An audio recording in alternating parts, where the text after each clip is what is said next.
पहला पहला छोरा मेंदिया देवाड़ता था नहीं मांडा वेता तो कहतो वो टोपा लगाड़ता था हाथ पे न कई बीच में कई कहता मार पांचों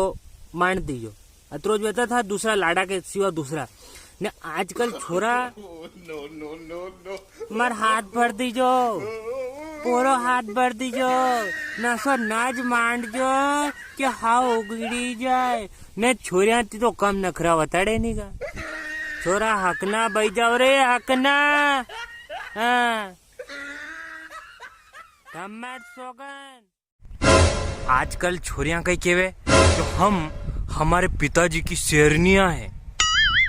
तो हम छोरा भी कम तो पड़ा नहीं डाला हम भी शूटिंग वूटिंग कर लेंगे चश्मा उश्मा लगा लेंगे न खुले हाथ भरीन खाएंगे हम भी कहीं से कम नहीं है क्योंकि हम भी हमारे कोड़ जी के नार हैं।